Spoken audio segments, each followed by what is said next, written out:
This is AI.R. Artists in Residence Broadcasting, coming to you once a week from New York City. Hello, I'm John Cullum, and this is Emily Frankel, and we're coming to you to talk to you about we're going to do a post for my blog, and what's the name of my blog?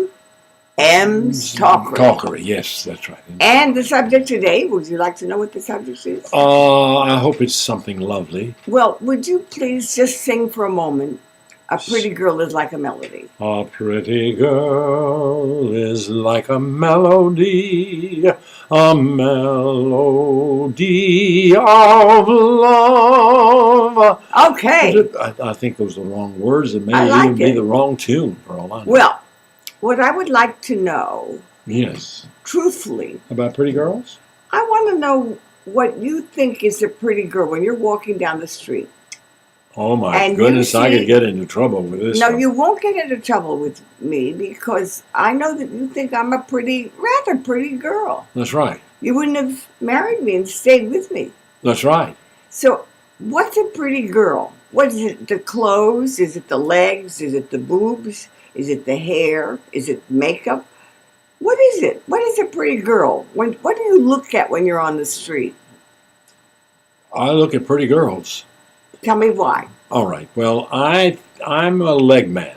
I check out the legs first, and if they're nice, I appreciate that.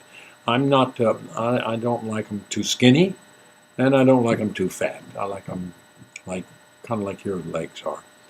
And I don't like keyhole. Oops, I shouldn't say that. Keyhole crotches don't.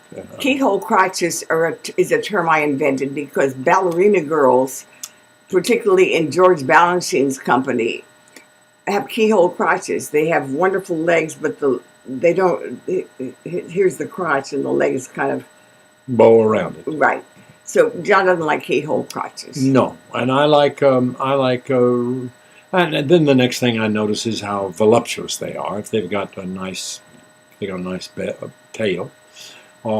the tail. You mean you're talking about the butt. behind? Yeah. Mm-hmm. You like behinds? Well, yeah, they need to have a fairly substantial, or at least well defined.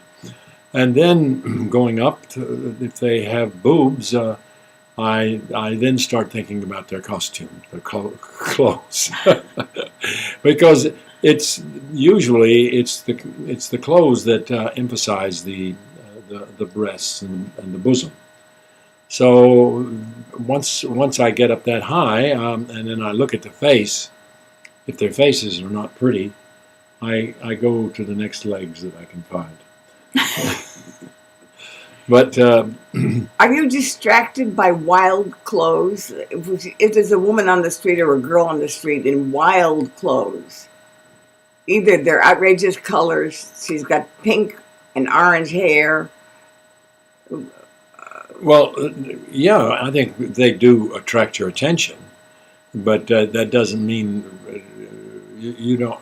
Doesn't mean you like them or you dislike them. It depends on. I'm not a great advocate of orange hair, particularly if it's mixed with pink green or green. No. Yeah, and we see that quite often. And those people are trying to attract attention, but they're not necessarily trying to make an impression as a beautiful person. When you meet a woman, not just looking on the street, you meet a woman. Yeah. What do you notice first? I probably notice their eyes, and then their lips, and then of course their eyes are emphasized by their eyebrows. And how about a lot of makeup? I don't. If the makeup shows, I don't particularly care for it. But women are wearing a huge amount of makeup. Mostly, many women are, and it shows. Yeah. Does that bother you? Well, darkness around the eyes is always seductive because it enhances the eyes and makes them look mysterious. But how about cow lashes? Big long eyelashes. Well, when they start reminding me of cows, they're too big. And they do sometimes. and I don't particularly like that. But You notice posture. oh yeah, See, that's what I notice. I notice that when I look at a man or a woman, what I see first is the bearing of the person. really. Yes, I do. I Mhm. do. That seems to me that says everything. Uh, A straight stance, a confident stance, a crumpled stance uh, are like words to me. Anyway, thank you you, know, John. I don't want to know anymore. well, I was I don't want just getting ready to say something to. Okay, interesting. okay. Well, you see, when I'm in a rehearsal, I get to see people on a daily basis, and yet they always look surprisingly fresh and new to me. And I've noticed that when I first meet people, sometimes I don't think they're very attractive. And then as I get to know them and the way they act, and if they have a good personality, they become more and more attractive. A pretty girl is like a melody. We are finished with this post. Okay. And see you next week, okay? This is AI.R. See you next week.